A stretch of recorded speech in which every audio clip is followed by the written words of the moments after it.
अथ श्री शनैश्चर स्तोत्रम्। ॐ शनैश्चरः स्वधाकारी छायाभूः सूर्यनन्दनः मार्तण्डजो यमः शौरिः पङ्गुश्च ग्रहनायकः ब्रह्मण्यो क्रूरधर्मज्ञो नीलवर्णोऽञ्जनद्युतिः। द्वादशैतानि नामानि त्रिसन्ध्यं यः पठेन्नरः तस्य पीडां न चैवाहं करिष्यामि न संशयः। गोचरे जन्मलग्ने च वापश्वन्तर्दशासु च सूर्यपुत्रः शनिः श्यामो मन्दो मन्दः शनैश्चरः। छायागर्भोद्भवो वीरो दीर्घवक्त्रः प्रतापवान् एकाक्षः सर्वसञ्चारी दीर्घवासी शुभाक्षरः।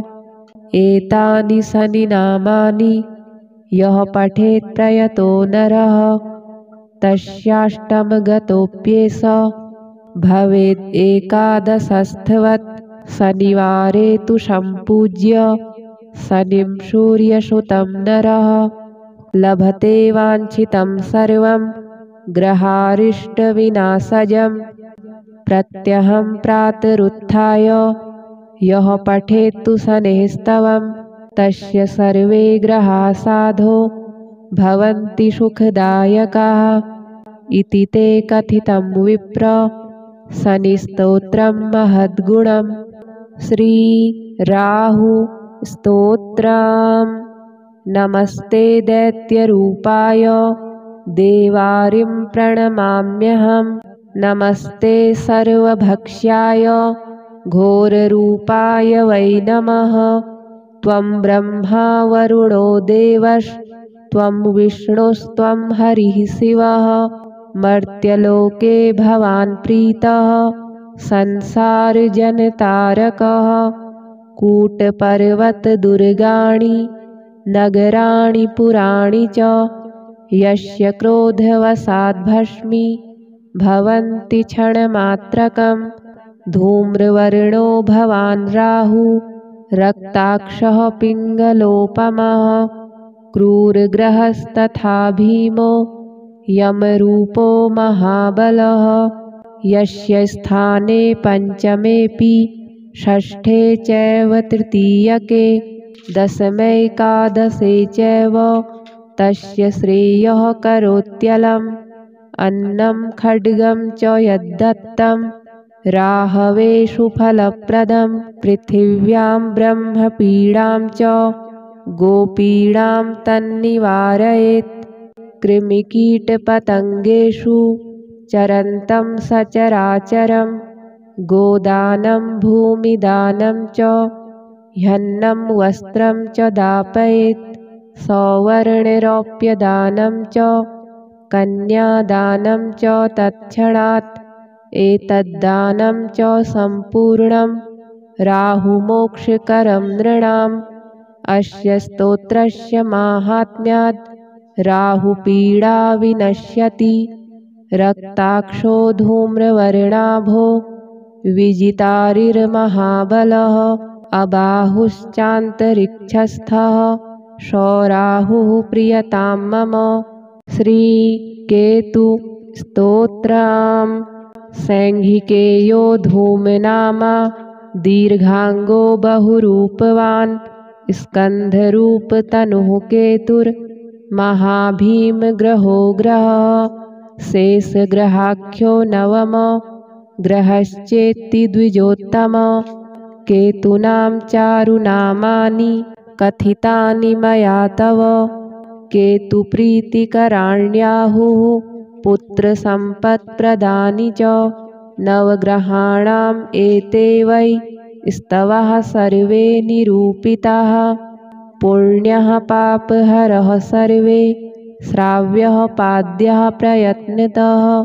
नवग्रहस्तवाध्यायं यः पठेत् प्रातरुत्थितः प्रदक्षिणः ग्रहास्तस्य सूर्यचन्द्रादयो द्विज धनं धान्यं धरां धर्मं कीर्तिम् आयुर्यशः श्रियं पुत्रान् पौत्रान् शुभां भार्यां गोविन्देनतिमुत्तमाम् अन्तकाले च गङ्गायां मरणं ददते ध्रुवं दुःस्वप्ननाशनाः सर्वे ज्ञातिश्रेष्ठप्रसाधकाः पितॄणां प्रीतिदा एते नवग्रहमहास्तवः श्रीनवग्रह स्तोत्रम् भास्वान्मे भासेत् तत्त्वं चन्द्रश्चाहलात्कृद्भवेत् मङ्गलो मङ्गलं दद्यात् बुधश्च बुधतां दिशेत् गुरुर्मे गुरुतां दद्यात् कविश्च कवितां दिशेत् शनिश्च सम्प्रापयतु केतुः केतुं जयेर्पयेत् राहुर्मे राहयेद्रोगं ग्रहाः सन्तु करग्रहाः नवं नवं ममैश्वर्यं दिशन्त्वेते नवग्रहाः शने दिनमणिः शूनो ह्यनेकगुणसन्मणे अरिष्टं हर मे भीष्टं कुरु मा कुरु सङ्कटं श्री शनैश्चर स्तोत्रम् ॐ शनैश्चरः स्वधाकारी छायाभूः सूर्यनन्दनः मार्तण्डजो यमः शौरिः पङ्गुश्च ग्रहनायकः ब्रह्मण्यो क्रूरधर्मज्ञो नीलवर्णोऽञ्जनद्युतिः द्वादशैतानि नामानि त्रिसन्ध्यं यः पठेन्नरः तस्य पीडां न चैवाहं करिष्यामि न संशयः गोचरे जन्मलग्ने च वापश्वन्तर्दशासु च सूर्यपुत्रः शनिः श्यामो मन्दो मन्दः शनैश्चरः छायागर्भोद्भवो वीरो दीर्घवक्त्रः प्रतापवान् एकाक्षः सर्वसञ्चारी दीर्घवासी शुभाक्षरः एतानि शनिनामानि यः पठेत् प्रयतो नरः तस्याष्टमगतोऽप्येष भवेद् एकादशस्थवत् शनिवारे तु सम्पूज्य शनिं सूर्यसुतं नरः लभते वाञ्छितं सर्वं ग्रहारिष्टविनाशजं प्रत्यहं प्रातरुत्थाय यः पठेत्तु शनैस्तवं तस्य सर्वे ग्रहाः साधो भवन्ति सुखदायकाः इति ते कथितं विप्र शनिस्तोत्रं महद्गुणं श्रीराहु स्तोत्रम् नमस्ते दैत्यरूपाय देवारिं प्रणमाम्यहं नमस्ते सर्वभक्ष्याय घोररूपाय वै नमः त्वं ब्रह्मा वरुणो देवस्त्वं विष्णुस्त्वं हरिः शिवः मर्त्यलोके भवान् प्रीतः संसारजनतारकः कूटपर्वतदुर्गाणि नगराणि पुराणि च यस्य क्रोधवशाद्भस्मी भवन्ति क्षणमात्रकं धूम्रवर्णो भवान् राहु रक्ताक्षः पिङ्गलोपमः क्रूरग्रहस्तथा भीमो यमरूपो महाबलः यस्य स्थाने पञ्चमेऽपि षष्ठे चैव तृतीयके दशमैकादशे चैव तस्य श्रेयः करोत्यलम् अन्नं खड्गं च यद्दत्तं राहवेषु फलप्रदं पृथिव्यां ब्रह्मपीडां च गोपीडां तन्निवारयेत् कृमिकीटपतङ्गेषु चरन्तं सचराचरं गोदानं भूमिदानं च ह्यन्नं वस्त्रं च दापयेत् सौवर्णरौप्यदानं च कन्यादानं च तत्क्षणात् एतद्दानं च सम्पूर्णं राहुमोक्षकरं नृणाम् अस्य स्तोत्रस्य माहात्म्यात् राहुपीडा विनश्यति। रक्ताक्षो धूम्रवर्णाभो विजितारिर्महाबलः अबाहुश्चान्तरिक्षस्थः सौराहुः प्रियतां मम। श्रीकेतु स्तोत्रम्। सैंघिकेयो धूमनामा दीर्घांगो बहुरूपवान् स्कन्धरूपतनुः केतुर्महाभीमग्रहो ग्रहः शेषग्रहाख्यो नवम ग्रहश्चेत्ति द्विजोत्तम। केतूनां चारुनामानि कथितानि मया तव केतुप्रीतिकराण्याहुः पुत्रसम्पत्प्रदानि च। नवग्रहाणाम् एते वै स्तवः सर्वे निरूपिताः पुण्यः पापहरः सर्वे श्राव्यः पाद्यः प्रयत्नतः। नवग्रहस्तवाध्यायं यः पठेत् प्रातरुत्थितः प्रदक्षिणः ग्रहास्तस्य सूर्यचन्द्रादयो द्विज। धनं धान्यं धरां धर्मं कीर्तिम् आयुर्यशः श्रियं पुत्रान् पौत्रान् शुभां भार्यां गोविन्देनतिमुत्तमाम्। अन्तकाले च गङ्गायां मरणं ददते ध्रुवं दुःस्वप्ननाशनाः सर्वे ज्ञातिश्रेष्ठप्रसाधकाः। पितॄणां प्रीतिदा एते नवग्रहमहास्तवः। श्रीनवग्रह स्तोत्रम्।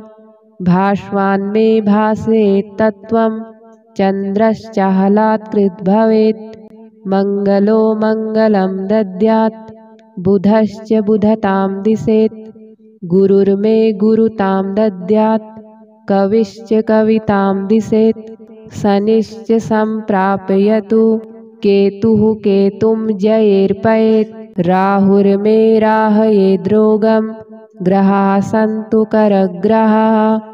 नवं नवं ममैश्वर्यं दिशन्त्वेते नवग्रहाः शने दिनमणेः सूनो ह्यनेकगुणसन्मणे। अरिष्टं हर मे भीष्टं कुरु मा कुरु सङ्कटम्। श्रीशनैश्चर स्तोत्रम्।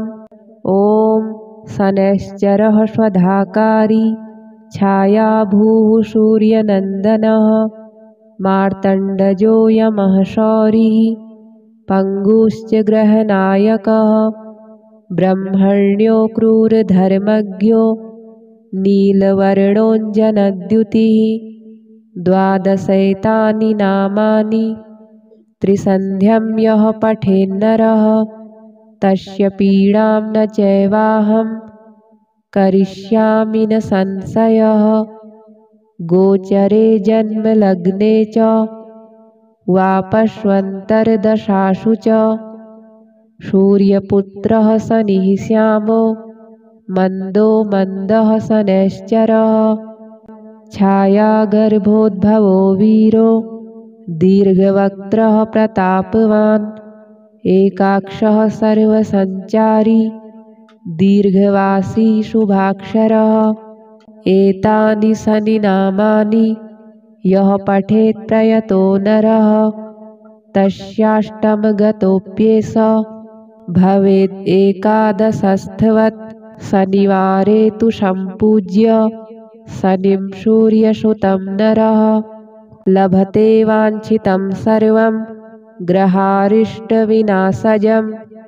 प्रत्यहं प्रातरुत्थाय यः पठेत्तु शनैस्तवं तस्य सर्वे ग्रहाः साधो भवन्ति सुखदायकाः इति ते कथितं विप्र।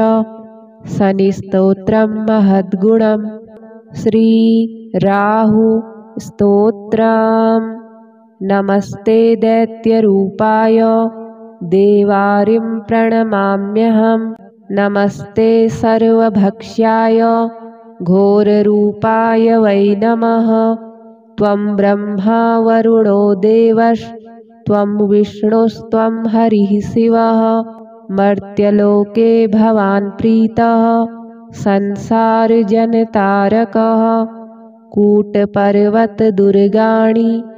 नगराणि पुराणि च यस्य क्रोधवशाद्भस्मी भवन्ति क्षणमात्रकं धूम्रवर्णो भवान् राहु रक्ताक्षः पिङ्गलोपमः क्रूरग्रहस्तथा भीमो यमरूपो महाबलः यस्य स्थाने पञ्चमेऽपि षष्ठे चैव तृतीयके दशमैकादशे चैव तस्य श्रेयः करोत्यलम् अन्नं खड्गं च यद्दत्तं राहवेषु फलप्रदं पृथिव्यां ब्रह्मपीडां च गोपीडां तन्निवारयेत् कृमिकीटपतङ्गेषु चरन्तं सचराचरं गोदानं भूमिदानं च ह्यन्नं वस्त्रं च दापयेत्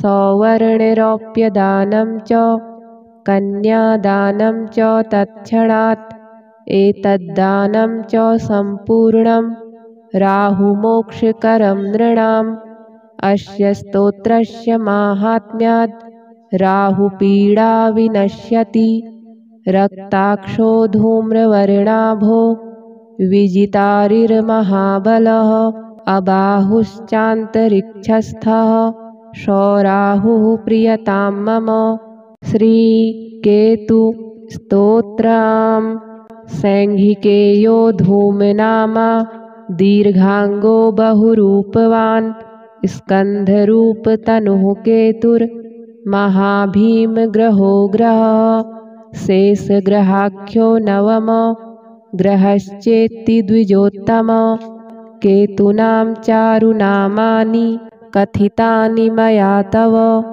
केतुप्रीतिकराण्याहुः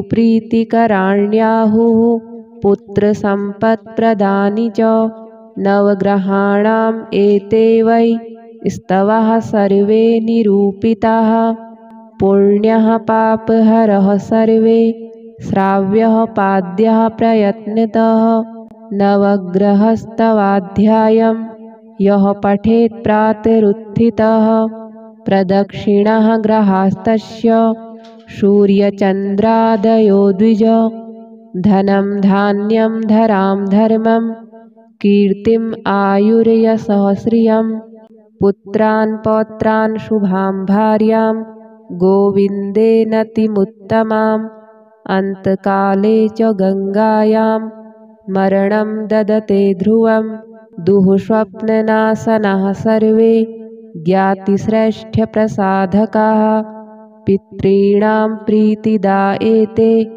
नवग्रहमहास्तवः श्रीनवग्रहस्तोत्रम् भास्वान्मे भासेत्तत्त्वं चन्द्रश्चाहलात्कृद्भवेत् मङ्गलो मङ्गलं दद्यात् बुधश्च बुधतां दिशेत् गुरुर्मे गुरुतां दद्यात् कविश्च कवितां दिशेत् शनिश्च सम्प्रापयतु केतुः केतुं जयेर्पयेत् राहुर्मे राहयेद्रोगं ग्रहाः सन्तु करग्रहाः नवं नवं ममैश्वर्यं दिशन्त्वेते नवग्रहाः शने दिनमणेः शूनो ह्यनेकगुणसन्मणे अरिष्टं हर मे भीष्टं कुरु मा कुरु सङ्कटं श्री शनैश्चर स्तोत्रम्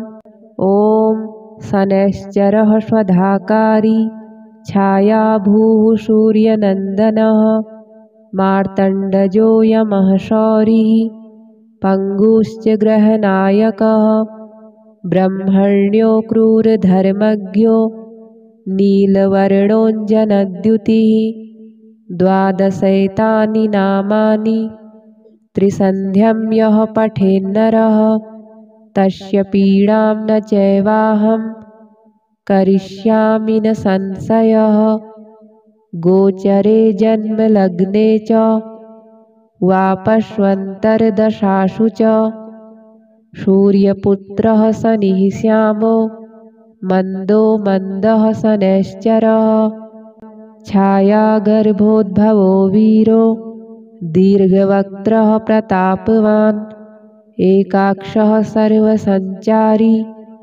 दीर्घवासी शुभाक्षरः एतानि शनिनामानि यः पठेत् प्रयतो नरः तस्याष्टमगतोऽप्येष भवेद् एकादशस्थवत् शनिवारे तु सम्पूज्य शनिं सूर्यसुतं नरः लभते वाञ्छितं सर्वं ग्रहारिष्टविनाशजं प्रत्यहं प्रातरुत्थाय यः पठेत्तु शनेस्तवं तस्य सर्वे ग्रहाः साधो भवन्ति सुखदायकाः इति ते कथितं विप्र शनिस्तोत्रं महद्गुणं श्रीराहुस्तोत्रम् नमस्ते दैत्यरूपाय देवारिं प्रणमाम्यहं नमस्ते सर्वभक्ष्याय घोररूपाय वै नमः त्वं ब्रह्मा वरुणो देवस्त्वं विष्णुस्त्वं हरिः शिवः मर्त्यलोके भवान् प्रीतः संसारजनतारकः कूटपर्वतदुर्गाणि नगराणि पुराणि च यस्य क्रोधवशाद्भस्मी भवन्ति क्षणमात्रकं धूम्रवर्णो भवान् राहु रक्ताक्षः पिङ्गलोपमः क्रूरग्रहस्तथा भीमो यमरूपो महाबलः यस्य स्थाने पञ्चमेऽपि षष्ठे चैव तृतीयके दशमैकादशे चैव तस्य श्रेयः करोत्यलम् अन्नं खड्गं च यद्दत्तं राहवे सुफलप्रदं पृथिव्यां ब्रह्मपीडां च गोपीडां तन्निवारयेत् कृमिकीटपतङ्गेषु चरन्तं सचराचरं गोदानं भूमिदानं च ह्यन्नं वस्त्रं च दापयेत् सौवर्णरौप्यदानं च कन्यादानं च तत्क्षणात् एतद्दानं च सम्पूर्णं राहुमोक्षकरं नृणाम् अस्य स्तोत्रस्य माहात्म्यात् राहुपीडा विनश्यति रक्ताक्षो धूम्रवर्णाभो विजितारिर्महाबलः अबाहुश्चान्तरिक्षस्थः सौराहुः प्रियतां मम श्रीकेतुस्तोत्रम् सैंघिकेयो धूमनामा दीर्घांगो बहुरूपवान् स्कन्धरूपतनुः केतुर्महाभीमग्रहो ग्रहः शेषग्रहाख्यो नवम ग्रहश्चेत्ति द्विजोत्तम केतूनां चारुनामानि कथितानि मया तव केतुप्रीतिकराण्याहुः पुत्रसम्पत्प्रदानि च नवग्रहाणाम् एते वै स्तवः सर्वे निरूपिताः पुण्यः पापहरः सर्वे श्राव्यः पाद्यः प्रयत्नतः नवग्रहस्तवाध्यायं यः पठेत् प्रातरुत्थितः प्रदक्षिणः ग्रहास्तस्य सूर्यचन्द्रादयो द्विज धनं धान्यं धरां धर्मं कीर्तिम् आयुर्यशः श्रियं पुत्रान् पौत्रान् शुभां भार्यां गोविन्देनतिमुत्तमाम् अन्तकाले च गङ्गायां मरणं ददते ध्रुवं दुःस्वप्ननाशनाः सर्वे ज्ञातिश्रेष्ठप्रसाधकाः पितॄणां प्रीतिदा एते नवग्रहमहास्तवः श्रीनवग्रहस्तोत्रम् भास्वान्मे भासेत्तत्त्वं चन्द्रश्चाहलात्कृद्भवेत् मङ्गलो मङ्गलं दद्यात् बुधश्च बुधतां दिशेत् गुरुर्मे गुरुतां दद्यात् कविश्च कवितां दिशेत् शनिश्च सम्प्रापयतु केतुः केतुं जयेर्पयेत् राहुर्मे राहयेद्रोगं ग्रहाः सन्तु करग्रहाः नवं नवं ममैश्वर्यं दिशन्त्वेते नवग्रहाः शने दिनमणिः शूनो ह्यनेकगुणसन्मणे अरिष्टं हर मे भीष्टं कुरु मा कुरु सङ्कटं श्री शनैश्चर स्तोत्रम्। ॐ शनैश्चरः स्वधाकारी छायाभूः सूर्यनन्दनः मार्तण्डजो यमः शौरिः पङ्गुश्च ग्रहनायकः ब्रह्मण्यो क्रूरधर्मज्ञो नीलवर्णोऽञ्जनद्युतिः द्वादशैतानि नामानि त्रिसन्ध्यं यः पठेन्नरः तस्य पीडां न चैवाहं करिष्यामि न संशयः गोचरे जन्मलग्ने च वापश्वन्तर्दशासु च सूर्यपुत्रः शनिः श्यामो मन्दो मन्दः शनैश्चरः छायागर्भोद्भवो वीरो दीर्घवक्त्रः प्रतापवान् एकाक्षः सर्वसञ्चारी दीर्घवासी शुभाक्षरः एतानि शनिनामानि यः पठेत् प्रयतो नरः तस्याष्टमगतोऽप्येष भवेत् एकादशस्थवत् शनिवारे तु सम्पूज्य शनिं सूर्यसुतं नरः लभते वाञ्छितं सर्वं ग्रहारिष्टविनाशजं प्रत्यहं प्रातरुत्थाय यः पठेत्तु शनैस्तवं तस्य सर्वे ग्रहाः साधो भवन्ति सुखदायकाः इति ते कथितं विप्र शनिस्तोत्रं महद्गुणं श्री राहु स्तोत्रम्। नमस्ते दैत्यरूपाय देवारिं प्रणमाम्यहं नमस्ते सर्वभक्ष्याय घोररूपाय वै नमः त्वं ब्रह्मा वरुणो देवस्त्वं विष्णुस्त्वं हरिः शिवः मर्त्यलोके भवान् प्रीतः संसारजनतारकः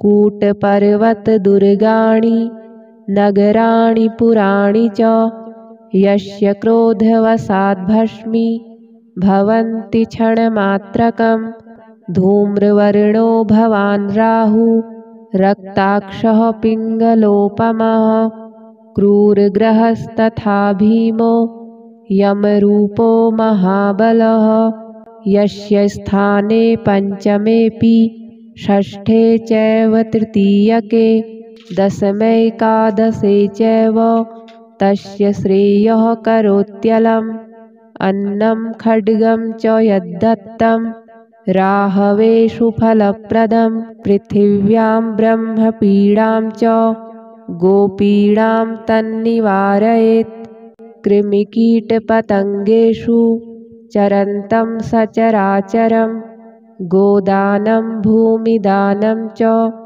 ह्यन्नं वस्त्रं च दापयेत् सौवर्णरौप्यदानं च कन्यादानं च तत्क्षणात् एतद्दानं च सम्पूर्णं राहुमोक्षकरं नृणाम् अस्य स्तोत्रस्य माहात्म्यात् राहुपीडा विनश्यति रक्ताक्षो धूम्रवर्णाभो विजितारिर्महाबलः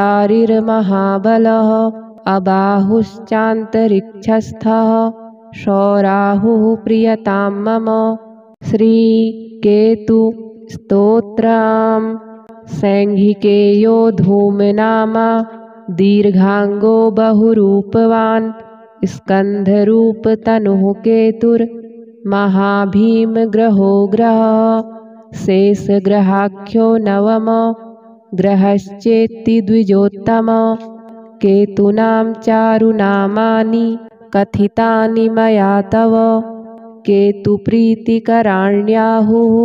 पुत्रसम्पत्प्रदानि च नवग्रहाणाम् एते वै स्तवः सर्वे निरूपिताः पुण्यः पापहरः सर्वे श्राव्यः पाद्यः प्रयत्नतः नवग्रहस्तवाध्यायं यः पठेत् प्रातरुत्थितः प्रदक्षिणः ग्रहास्तस्य सूर्यचन्द्रादयो द्विज धनं धान्यं धरां धर्मं कीर्तिम् आयुर्यशः श्रियं पुत्रान् पौत्रान् शुभां भार्यां गोविन्देनतिमुत्तमाम् अन्तकाले च गङ्गायां मरणं ददते ध्रुवं दुःस्वप्ननाशनाः सर्वे ज्ञातिश्रेष्ठप्रसाधकाः पितॄणां प्रीतिदा एते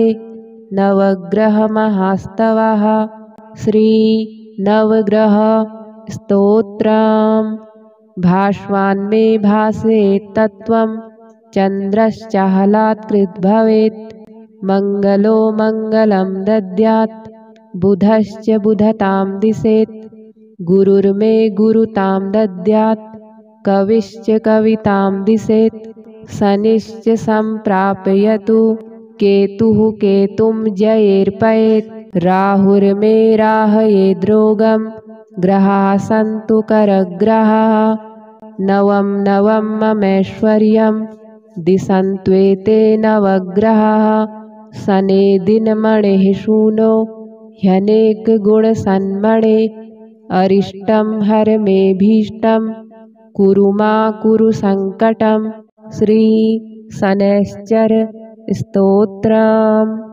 ॐ शनैश्चरः स्वधाकारी छायाभूः सूर्यनन्दनः मार्तण्डजो यमः शौरिः पङ्गुश्च ग्रहनायकः ब्रह्मण्यो क्रूरधर्मज्ञो नीलवर्णोऽञ्जनद्युतिः द्वादशैतानि नामानि त्रिसन्ध्यं यः पठेन्नरः तस्य पीडां न चैवाहं करिष्यामि न संशयः गोचरे जन्मलग्ने च वापश्वन्तर्दशासु च सूर्यपुत्रः शनिः श्यामो मन्दो मन्दः शनैश्चरः छायागर्भोद्भवो वीरो दीर्घवक्त्रः प्रतापवान् एकाक्षः सर्वसञ्चारी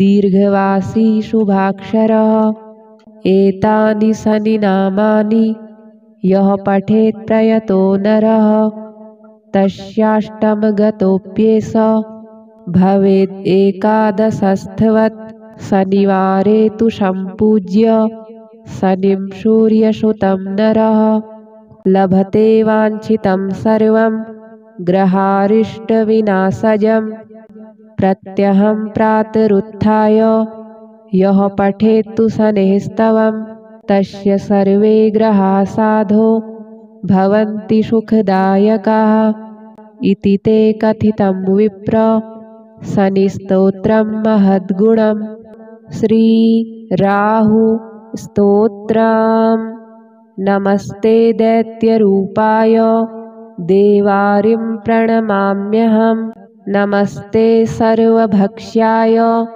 घोररूपाय वै नमः त्वं ब्रह्मा वरुणो देवस्त्वं विष्णुस्त्वं हरिः शिवः मर्त्यलोके भवान् प्रीतः संसारजनतारकः कूटपर्वतदुर्गाणि नगराणि पुराणि च यस्य क्रोधवशाद्भस्मी भवन्ति क्षणमात्रकं धूम्रवर्णो भवान् राहु रक्ताक्षः पिङ्गलोपमः क्रूरग्रहस्तथा भीमो यमरूपो महाबलः यस्य स्थाने पञ्चमेऽपि षष्ठे चैव तृतीयके दशमैकादशे चैव तस्य श्रेयः करोत्यलम् अन्नं खड्गं च यद्दत्तं राहवेषु फलप्रदं पृथिव्यां ब्रह्मपीडां च गोपीडां तन्निवारयेत् कृमिकीटपतङ्गेषु चरन्तं सचराचरं गोदानं भूमिदानं च ह्यन्नं वस्त्रं च दापयेत् सौवर्णरौप्यदानं च कन्यादानं च तत्क्षणात् एतद्दानं च सम्पूर्णं राहुमोक्षकरं नृणाम् अस्य स्तोत्रस्य माहात्म्यात् राहुपीडा विनश्यति रक्ताक्षो धूम्रवर्णाभो विजितारिर्महाबलः अबाहुश्चान्तरिक्षस्थः सौराहुः प्रियतां मम श्रीकेतुस्तोत्रम्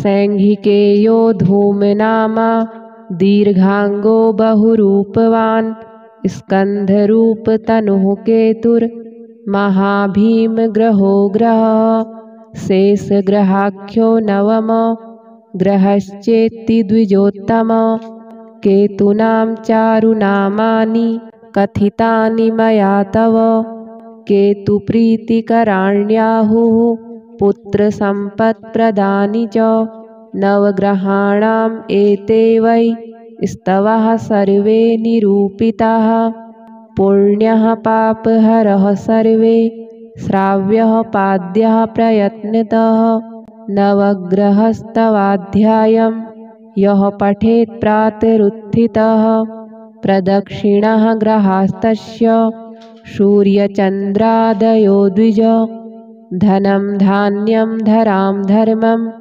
कीर्तिम् आयुर्यशः श्रियं पुत्रान् पौत्रान् शुभां भार्यां गोविन्देनतिमुत्तमाम् अन्तकाले च गङ्गायां मरणं ददते ध्रुवं दुःस्वप्ननाशनाः सर्वे ज्ञातिश्रेष्ठप्रसाधकाः पितॄणां प्रीतिदा एते नवग्रहमहास्तवः श्रीनवग्रहस्तोत्रम् भास्वान्मे भासेत्तत्त्वं चन्द्रश्चाहलात्कृद्भवेत् मङ्गलो मङ्गलं दद्यात् बुधश्च बुधतां दिशेत् गुरुर्मे गुरुतां दद्यात् कविश्च कवितां दिशेत् शनिश्च सम्प्रापयतु केतुः केतुं जयेर्पयेत् राहुर्मे राहयेद्रोगं ग्रहाः सन्तु करग्रहाः नवं नवं ममैश्वर्यं दिशन्त्वेते नवग्रहाः शनेदिनमणिः शूनो ह्यनेकगुणसन्मणे अरिष्टं हर मे भीष्टं कुरु मा कुरु सङ्कटं श्रीशनैश्चर स्तोत्रम् ॐ शनैश्चरः स्वधाकारी छायाभूः सूर्यनन्दनः मार्तण्डजो यमः शौरिः पङ्गुश्च ग्रहनायकः ब्रह्मण्यो क्रूरधर्मज्ञो नीलवर्णोऽञ्जनद्युतिः द्वादशैतानि नामानि त्रिसन्ध्यं यः पठेन्नरः तस्य पीडां न चैवाहं करिष्यामि न संशयः गोचरे जन्मलग्ने च वापश्वन्तर्दशासु च सूर्यपुत्रः शनिः श्यामो मन्दो मन्दः शनैश्चरः छायागर्भोद्भवो वीरो दीर्घवक्त्रः प्रतापवान् एकाक्षः सर्वसञ्चारी दीर्घवासी शुभाक्षरः एतानि शनिनामानि यः पठेत् प्रयतो नरः तस्याष्टमगतोऽप्येष भवेत् एकादशस्थवत् शनिवारे तु सम्पूज्य शनिं सूर्यसुतं नरः लभते वाञ्छितं सर्वं ग्रहारिष्टविनाशजं प्रत्यहं प्रातरुत्थाय यः पठेत्तु शनैस्तवं तस्य सर्वे ग्रहाः साधो भवन्ति सुखदायकाः इति ते कथितं विप्र शनिस्तोत्रं महद्गुणं। श्रीराहु स्तोत्रम्। नमस्ते दैत्यरूपाय देवारिं प्रणमाम्यहम्। नमस्ते सर्वभक्ष्याय घोररूपाय वै नमः। त्वं ब्रह्मा वरुणो देवस्त्वं विष्णुस्त्वं हरिः शिवः। मर्त्यलोके भवान् प्रीतः संसारजनतारकः। कूटपर्वतदुर्गाणि नगराणि पुराणि च यस्य क्रोधवशाद्भस्मी भवन्ति क्षणमात्रकम्। धूम्रवर्णो भवान् राहु रक्ताक्षः पिङ्गलोपमः। क्रूरग्रहस्तथा भीमो यमरूपो महाबलः। यस्य स्थाने पञ्चमेऽपि षष्ठे चैव तृतीयके दशमैकादशे चैव तस्य श्रेयः करोत्यलम्। अन्नं खड्गं च यद्दत्तं राहवे सुफलप्रदं। पृथिव्यां ब्रह्मपीडां च गोपीडां तन्निवारयेत्। कृमिकीटपतङ्गेषु चरन्तं सचराचरं। गोदानं भूमिदानं च ह्यन्नं वस्त्रं च दापयेत्।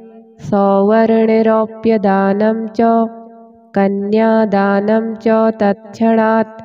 एतद्दानं च सम्पूर्णं राहुमोक्षकरं नृणाम्। अस्य स्तोत्रस्य माहात्म्यात् राहुपीडा विनश्यति।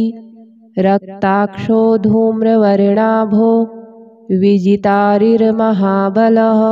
अबाहुश्चान्तरिक्षस्थः सौराहुः प्रियतां मम। श्रीकेतुस्तोत्रम्। सैंघिकेयो धूमनामा दीर्घाङ्गो बहुरूपवान्।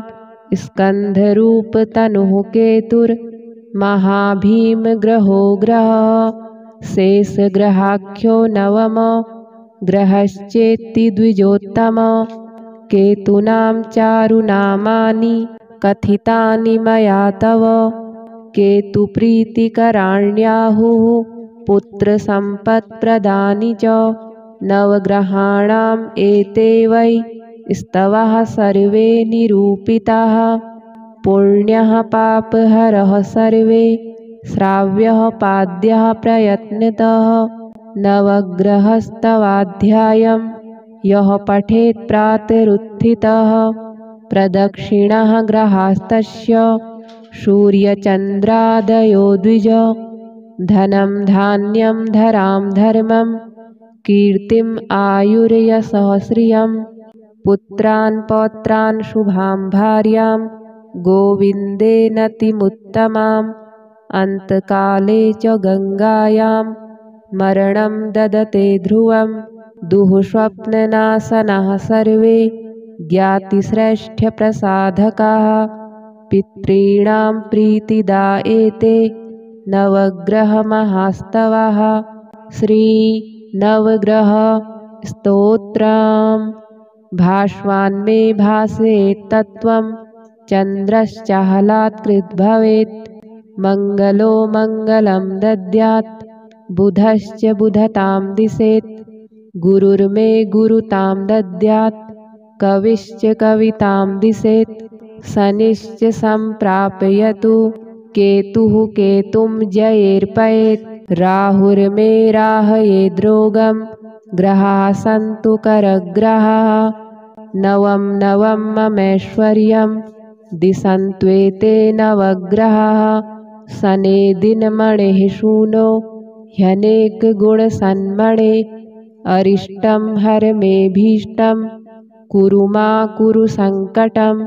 श्रीशनैश्चर स्तोत्रम्।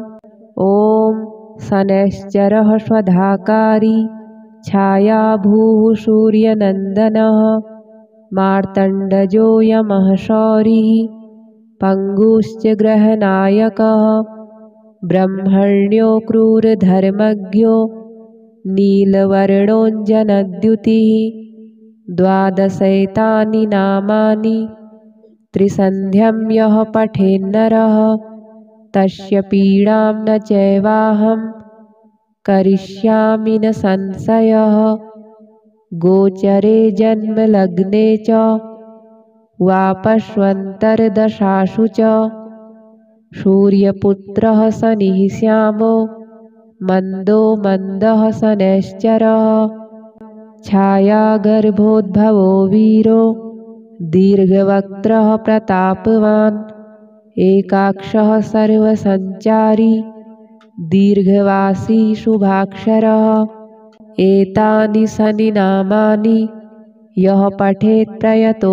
नरः तस्याष्टमगतोऽप्येष भवेद् एकादशस्थवत् शनिवारे तु सम्पूज्य शनिं सूर्यसुतं नरः लभते वाञ्छितं सर्वं ग्रहारिष्टविनाशजं प्रत्यहं प्रातरुत्थाय यः पठेत्तु शनेस्तवं तस्य सर्वे ग्रहाः साधो भवन्ति सुखदायकाः इति ते कथितं विप्र शनिस्तोत्रं महद्गुणम् श्रीराहु स्तोत्रम् नमस्ते दैत्यरूपाय देवारिं प्रणमाम्यहम् नमस्ते सर्वभक्ष्याय घोररूपाय वै नमः त्वं ब्रह्मा वरुणो देवस्त्वं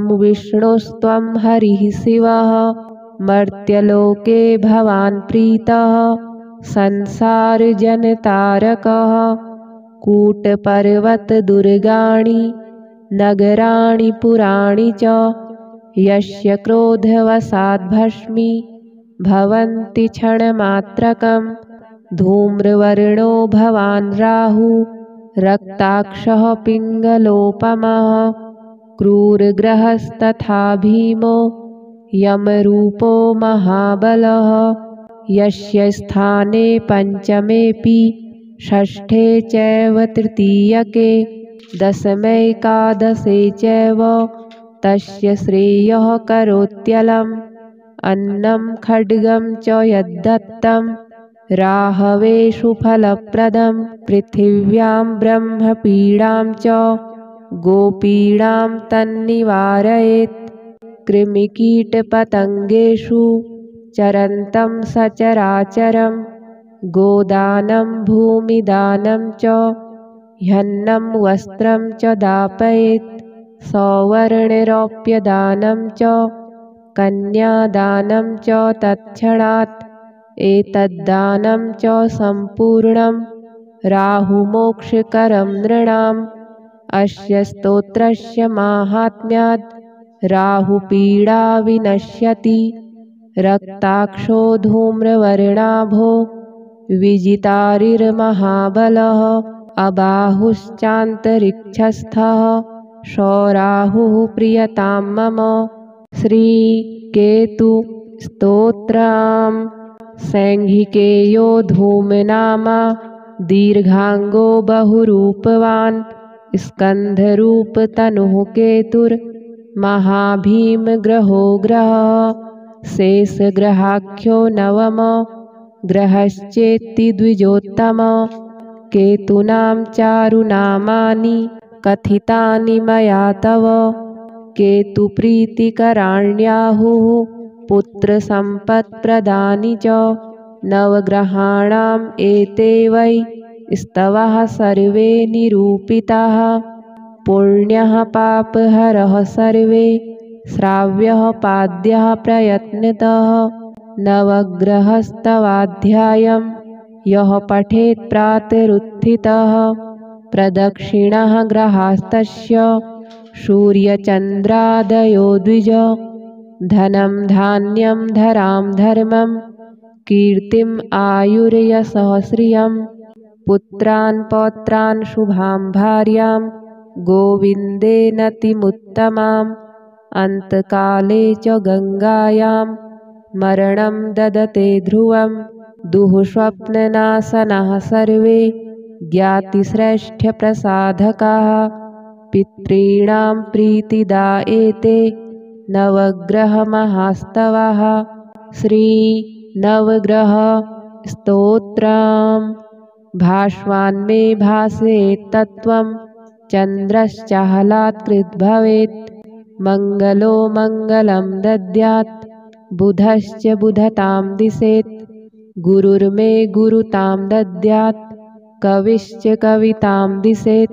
शनिश्च सम्प्रापयतु केतुः केतुं जयेर्पयेत्। राहुर्मे राहयेद्रोगं ग्रहाः सन्तु करग्रहाः।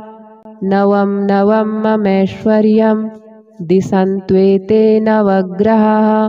शने दिनमणेः सूनो ह्यनेकगुणसन्मणे।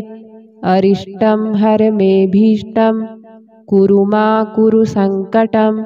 श्रीशनैश्चर स्तोत्रम्। ॐ शनैश्चरः स्वधाकारी छायाभूः सूर्यनन्दनः। मार्तण्डजो यमः शौरिः पङ्गुश्च ग्रहनायकः। ब्रह्मण्यो क्रूरधर्मज्ञो नीलवर्णोऽञ्जनद्युतिः। द्वादशैतानि नामानि त्रिसन्ध्यं यः पठेन्नरः तस्य पीडां न चैवाहं करिष्यामि न संशयः। गोचरे जन्मलग्ने च वापश्वन्तर्दशासु च सूर्यपुत्रः शनिः श्यामो मन्दो मन्दः शनैश्चरः। छायागर्भोद्भवो वीरो दीर्घवक्त्रः प्रतापवान्। एकाक्षः सर्वसञ्चारी दीर्घवासी शुभाक्षरः। एतानि शनिनामानि यः पठेत् प्रयतो नरः तस्याष्टमगतोऽप्येष भवेद् एकादशस्थवत्। शनिवारे तु सम्पूज्य शनिं सूर्यसुतं नरः लभते वाञ्छितं सर्वं ग्रहारिष्टविनाशजम्। प्रत्यहं प्रातरुत्थाय यः पठेत्तु शनेस्तवं तस्य सर्वे ग्रहाः साधो भवन्ति सुखदायकाः। इति ते कथितं विप्र शनिस्तोत्रं महद्गुणम्। श्रीराहुस्तोत्रम्। नमस्ते दैत्यरूपाय देवारिं प्रणमाम्यहम्। नमस्ते सर्वभक्ष्याय घोररूपाय वै नमः। त्वं ब्रह्मा वरुणो देवस्त्वं विष्णुस्त्वं हरिः शिवः। मर्त्यलोके भवान् प्रीतः संसारजनतारकः। कूटपर्वतदुर्गाणि नगराणि पुराणि च यस्य क्रोधवशाद्भस्मी भवन्ति क्षणमात्रकम्। धूम्रवर्णो भवान् राहु रक्ताक्षः पिङ्गलोपमः। क्रूरग्रहस्तथा भीमो यमरूपो महाबलः। यस्य स्थाने पञ्चमेऽपि षष्ठे चैव तृतीयके दशमैकादशे चैव तस्य श्रेयः करोत्यलम्। अन्नं खड्गं च यद्दत्तं राहवे सुफलप्रदं। पृथिव्यां ब्रह्मपीडां च गोपीडां तन्निवारयेत्। कृमिकीटपतङ्गेषु चरन्तं सचराचरं। गोदानं भूमिदानं च ह्यन्नं वस्त्रं च दापयेत्। सौवर्णरौप्यदानं च कन्यादानं च तत्क्षणात्। एतद्दानं च सम्पूर्णं राहुमोक्षकरं नृणाम्। अस्य स्तोत्रस्य माहात्म्यात् राहुपीडा विनश्यति। रक्ताक्षो धूम्रवर्णाभो विजितारिर्महाबलः अबाहुश्चान्तरिक्षस्थः सौराहुः प्रियतां मम। श्रीकेतु स्तोत्रम्।